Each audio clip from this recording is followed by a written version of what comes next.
Back in 2009, when there was a call for, when there was the Operation Cast Lead, and there was a shout out for basically sending a love letter to Gaza. And off the back of a couple of weeks of protests, they organised a convoy, and I participated where there was about 220 of us.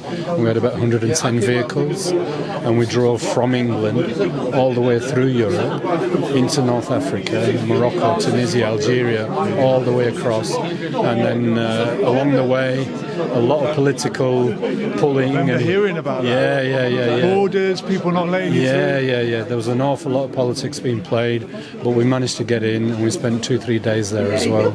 And we took toys, colouring books, compressors, all sorts of stuff there.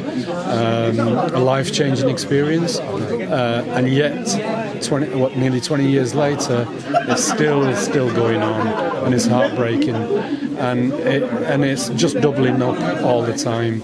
And just in recent events with the so-called October 7th situation, all the convoyers all got back together again, and just this time round we actually took 11 vehicles.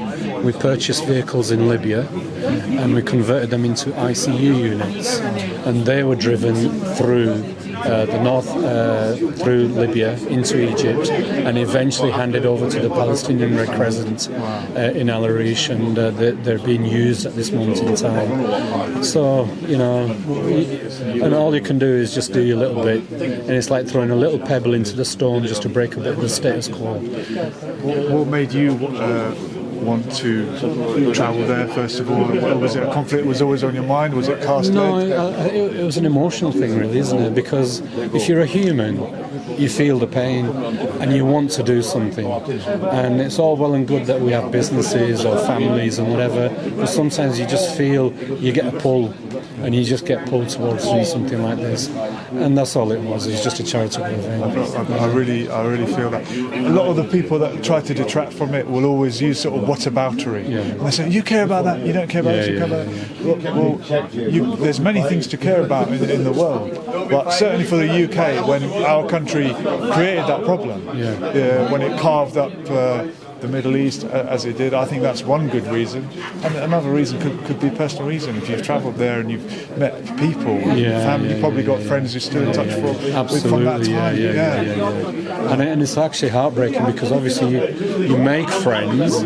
I made friends in Gaza. I've kept in touch with them since, and they tell you the stories, and it becomes first hand.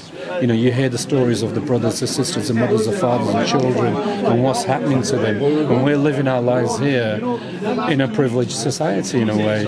And then you hear about these events that are happening to your human brothers and sisters, and that breaks your heart. And this is where George Galloway has always fought for the oppressed. And I think that becomes overshadowed, and it's like you say, politics gets played, and it's about the whataboutery, and it's as if he gets labelled as being an anti-Semite and all, and everybody does, and that gets played into the game, and that's just an unfortunate side of it, I mean, to get personal, my other half, Sarah, is from Yemen. So what's happened in Yemen and what's happened with Yemen, reacting to this situation, has been political. A lot of people from her community, or some people from her community, have said, the Houthis are not good people. But, all right, no one's perfect, but if they've done a good thing, if the UK government did something to help Palestine, we would praise them, even though the UK government has a lot of blood on its hands elsewhere. You have to praise the good as well as criticise the bad. With what the Houthis did this time round, they didn't put a scratch on anybody. And look at what we're doing to them. We're bombing them. That's right. It was an economic action, preventing ships selling goods. That's a good point. non-violence is Yeah. met with violence. Never mind violence met with violence. Even non-violence. And it goes to show what's more important to the state here is the economics. How dare you stop our goods from going in, from travelling? We'll bomb you. And it's like ridiculous. And how do you combat that? Because the system that maintains that status quo, it's a slick system. And how do you break that system? Nobody knows. But perhaps George Galloway by throwing in a stone. You know what I mean? So, yeah. Is it Saeed, right? Saeed. Lovely to meet you. Same here.